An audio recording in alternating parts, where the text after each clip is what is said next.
Imagine that you are powerful beyond your wildest dreams. Your own unique and powerful soul is your very essence, leading you closer to the true source of beauty, magnificence, and wonder that is found deep within your being. Powerful Soul is about you.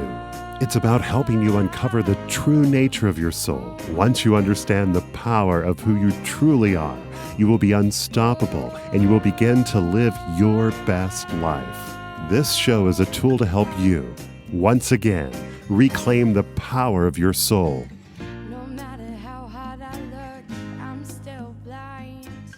It's not what you see, but what you find. Welcome to episode 10 of Powerful Soul. I am your host, Laurie Micah, and as always, I am so glad that you're here today. Our topic is going to be loss as a powerful soul. I know when you hear that word loss, it probably sends your mind into that downward spiral. Loss of power, loss of anything can be scary, and this year is certainly no exception. I don't think that anyone has escaped loss in their life in 2020 and the year that we've experienced. I think it's really put a spotlight on loss. But today I want to talk about how you can turn loss into power to fuel your soul, to help you get yourself to where you want to be, to where you need to be, to where you can be, because loss can actually be a very, very powerful accelerator. And I'm going to share a couple of stories of loss that I've experienced myself this year. I don't think that anybody has escaped loss. I know a lot of you listening have probably lost jobs or have family members who have lost jobs, and that can be so super scary, a loss of income. I'm sure that there are a lot of you who have lost loved ones this year due to myriad of circumstances, potentially illnesses and other situations. So I'm so sorry for all of you listening who have experienced the loss of a loved one this year. I am part of that community as well, and so I feel the pain. But I think the biggest loss that we've experienced this year is a loss of connection to each and every person that we've had a traditional connection with in our lives. For many of you, your jobs may have changed so that you're not interacting with people and your coworkers on a daily basis. I'm sure that there are a lot of you who have been afraid to interact with your loved ones because you don't want to pass on any illness to anybody else. And I'm sure that there are a lot of you who have experienced the loss of connection to loved ones because of our inability to travel like we normally do. This has just been a very, very strange time. And I want to talk about how I've experienced some very great losses, but have actually used it to increase the power of my soul. So for me, 2020 has been a year of tremendous personal loss. I think the first loss that impacted me was back in March when I lost a great love in my life, a relationship that was really significant and important to me. In my lifetime, I can count on one hand my significant romantic relationships. And I've talked to you about my loss of Mark, my twin flame, my passed away loved one who sends me signs and guides me from the other side. And we talked back in episode 8 about twin flame connections, but I have been, I don't know if I want to say lucky or fortunate or unfortunate to actually encounter 2 twin flames in this lifetime. And I have been told that that is extremely unusual and rare. And I think it's because with each of these twin flame relationships, we were meant to send special energy into the world to help change the world in a way that the two of us could only do by combining our energies. And I've talked a lot about how Mark has worked with me from the other side to help me continue our twin flame connection and contract by creating artwork and inspiration that we've sent into the world in form of paintings of flying hearts with inspirational messages and books that promote healing of people who have lost loved ones. But this recent loss in March was actually kind of unexpected. And it hit me really hard and hit me in a way I didn't expect to have this loss. I really thought that this was going to be the person, this is going to be my person, potentially the person I would grow old with and spend the rest of my life with. And that was not to be. And this loss kind of catapulted me into a different realm. And the way that I decided to process this loss was to write about it. It was almost like, I almost feel like I was possessed in some ways. I wound up writing in 8 weeks 150,000 words, which turned into an entire book, a novel.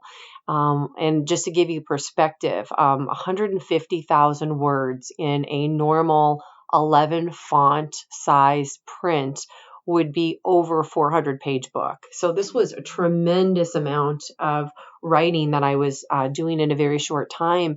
And while it was happening, it was a very transformative process because it allowed me to kind of get what I would call almost like a poison out of my system. It was almost like I had venom running through my system as a result of actions and things that happened in this relationship. And by writing them down, I was able to actually release them and get rid of them, get them out of my body, get that energy and that negative vibration out into a more positive form, actually in a way that I think will probably help a lot of people. I actually changed the font size, so this book isn't going to be quite so large, but I do plan on releasing it in next year in 2021. I think it's a better time to release that book than to try and release it this year in 2020. But I think that writing and purging is a very powerful way that we can deal with loss. And not everybody's a writer, so I get that. It has definitely been something that I've embraced over the last several years. For those of you who have been listening to the podcast, you know about the book that I wrote about the relationship with Mark, my passed away loved one, called Signs Surround You, Love Never Dies. And that definitely had a cathartic process and resulted in me being able to process that loss and use it in a way that could empower me to help other people as they've experienced losses the way that I had in that relationship, and to help people see their own signs. So the book that I've just written is called Once a Cheater, People Tell You Who They Are Up Front, A True Story. And it's actually a 2-part book. It's a part about the relationship I had with my twin flame. And the second part is about the lessons that I learned in having that experience with that twin flame. And so I'm almost don't want to use the word loss in that relationship, because really I don't think that we ever lose when we choose love. No matter how it ends, I think that we grow and we develop in ways that we wouldn't otherwise if we didn't experience that love. And I really do believe that as powerful souls, we are love. Our greatest lesson to learn here on this earth is about love, how to give love, how to receive love, how to experience love. And sometimes that includes the loss of love. Actually, probably always that includes the loss of love, because as we go through our life, we lose people who were important to us just through the process of living, and as other people grow old before we do, or sometimes we lose them before their time. But the other way that you can process a loss, if you're not a writer, is by talking. If you have a friend that you can talk to, that's often a great way to process a loss. And I think it's really important to do so. And sometimes you're going to have to be the one that starts these conversations, because I think when we witness somebody who has experienced a loss, I think sometimes we become afraid to engage with them because we don't want to hurt them and open the wound or pour salt in the wound. But really, by the ability for us to talk about a relationship that we've lost with somebody who cares about us, has a lot of healing properties. And again, like I talked about in that book that I wrote, it releases. And when we can release this energy out of our body, it allows us to become more whole. It allows us to raise our vibration again and to be able to make peace with and deal with a loss in a way that we couldn't if we just kept it all bottled up and kept it to ourselves. So I think it's really important to embrace a loss and not to run from it, not to bury it, not to curl up in a ball.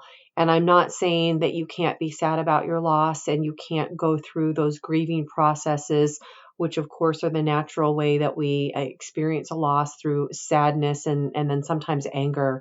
But at some point, we have to process it. We can't keep it bottled up.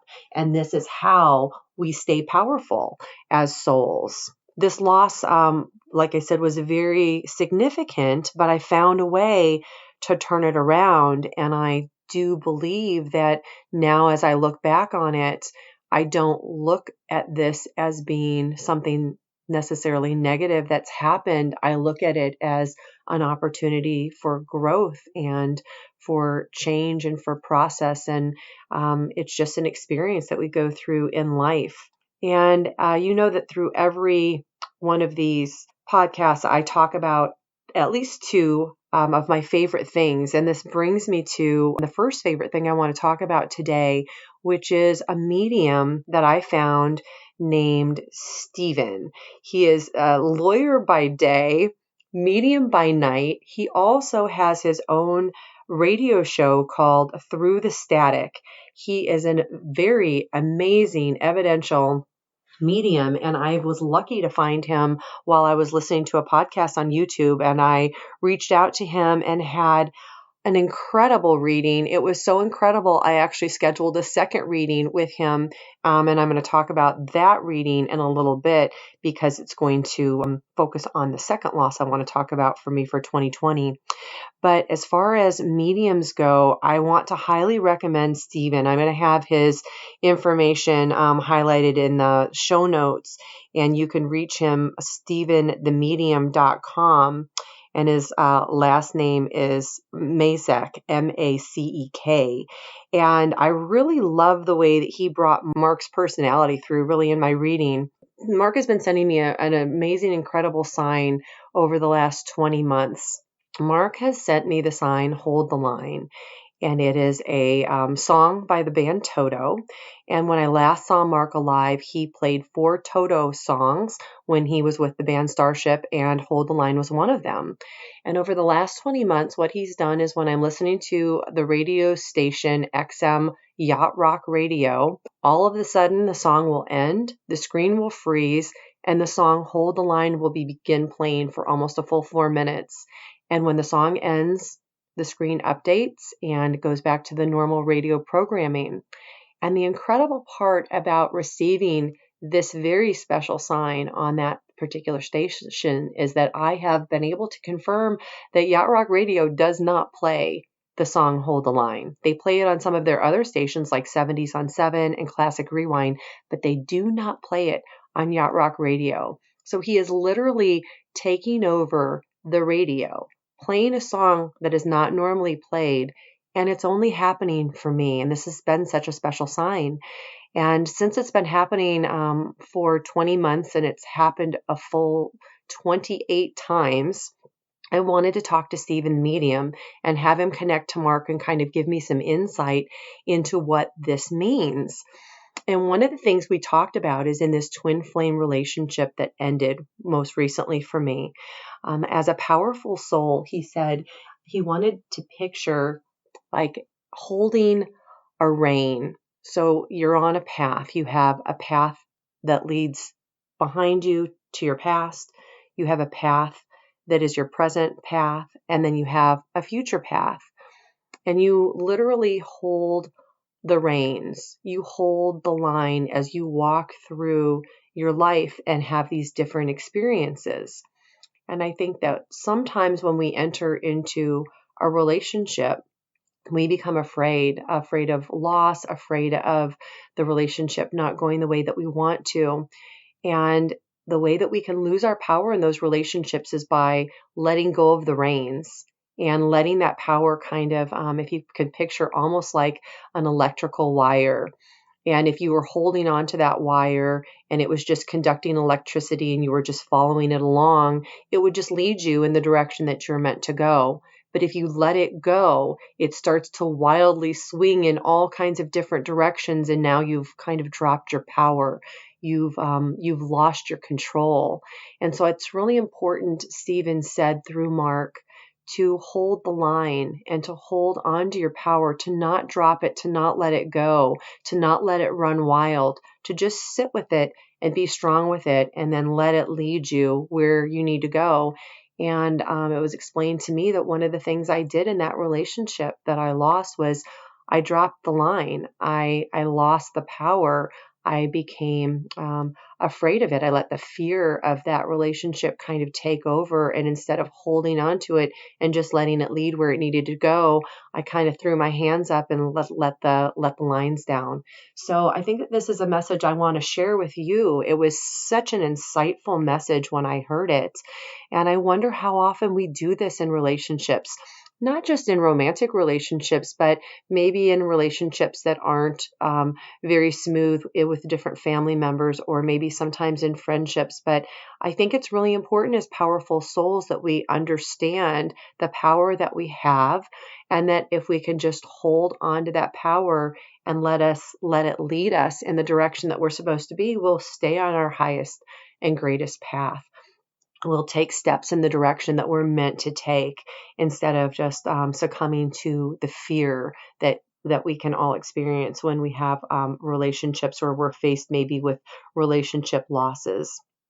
Okay, so I'm going to share the second tremendous loss, personal loss that I had of 2020.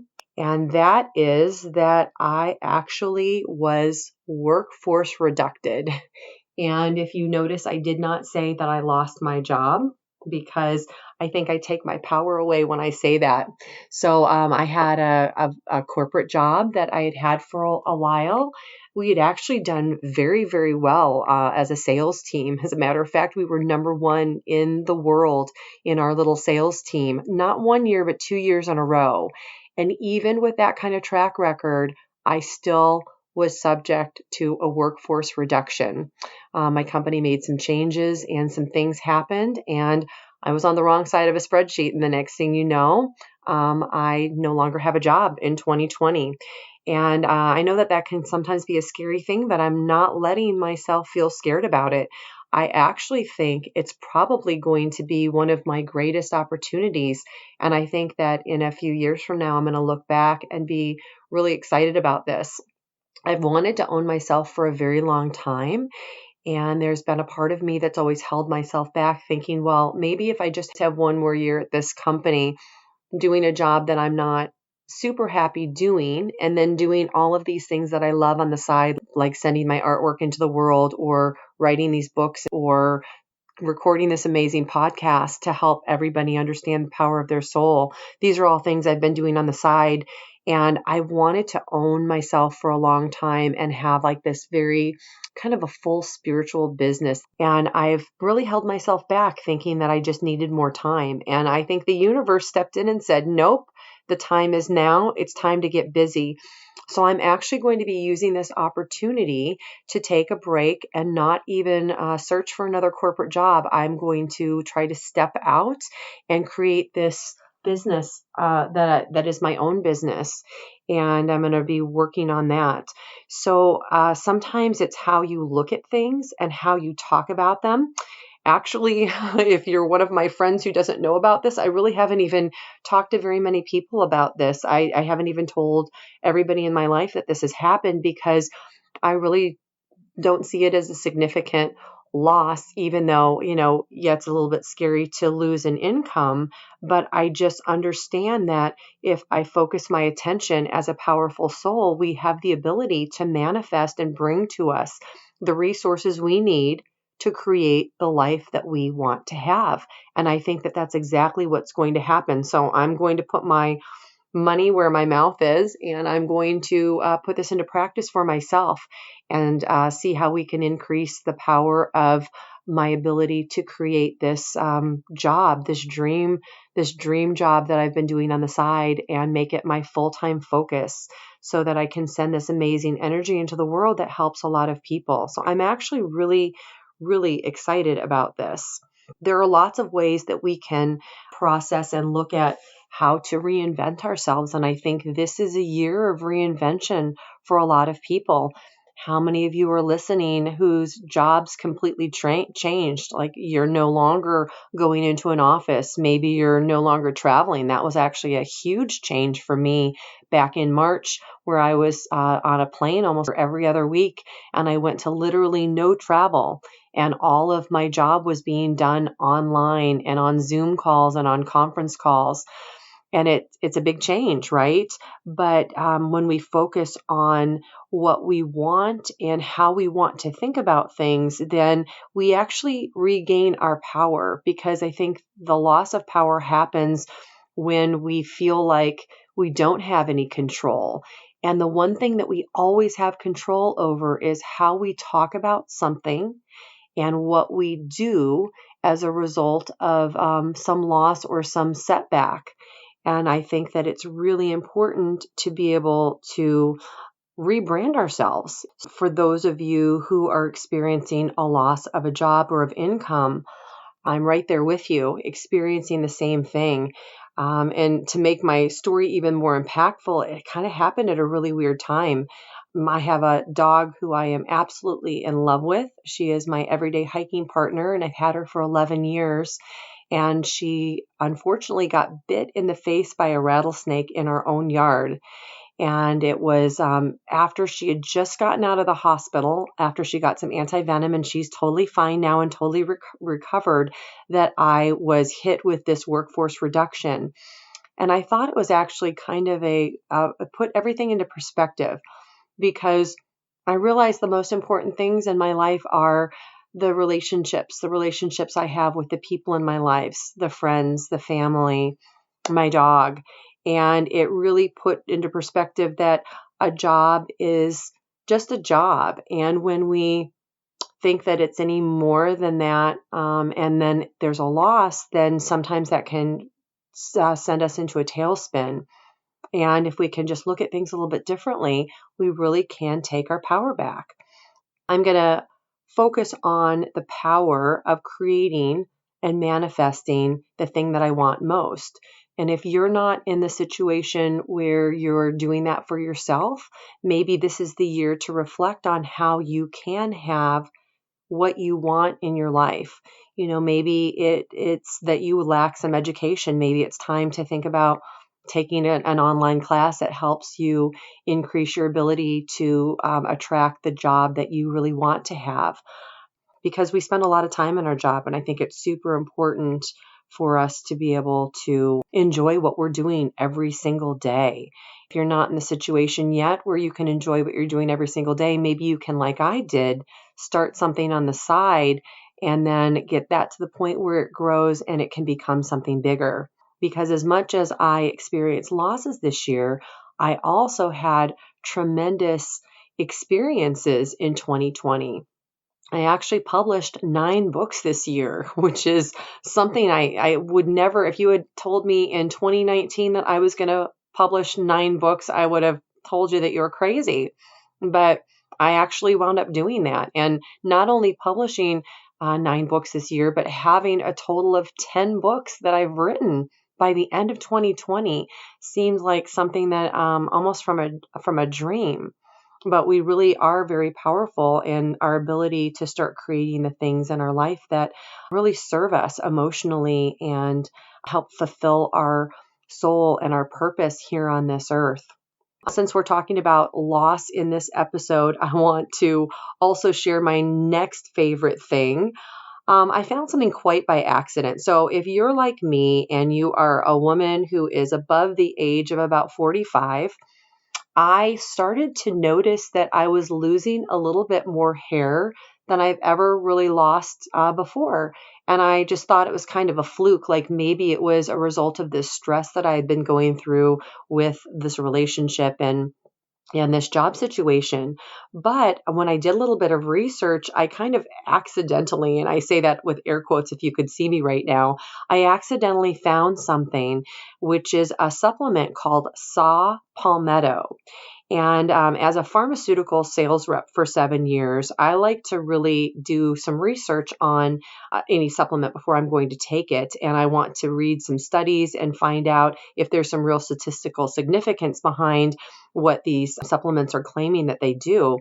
And I found that this is a supplement that is usually geared towards men with prostate issues, but it also, they studied it in men, and they found that there was 65% had statistically significant hair regrowth after taking saw palmetto.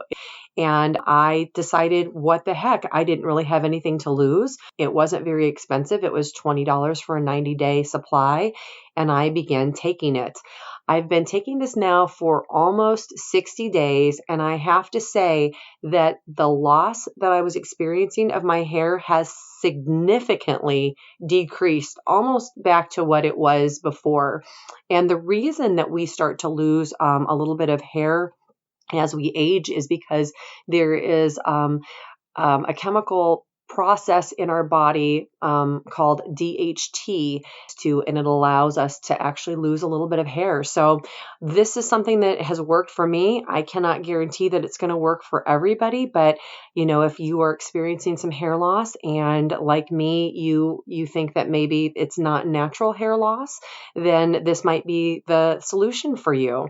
And the reason I don't think that this was an accident is because when I experience something in my life that I don't understand or something that I'm looking for a solution to, one of the first things I do is I tune into and talk to my soul team. And remember, we talked, I think, in episode 2 or 3 about how you have a lot of help out there. We all have a soul group on the other side who help and guide us during this lifetime.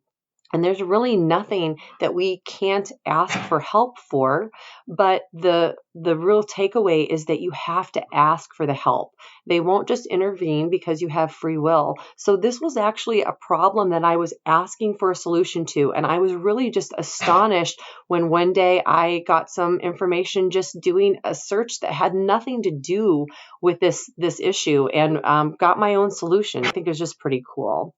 This year of loss for me has included a relationship loss, a job loss, both of my kids leaving the state that I live in to pursue their own professional careers now that they're done with college, and no travel, isolation. I was used to seeing my sister every couple of weeks, and now I haven't seen her since March.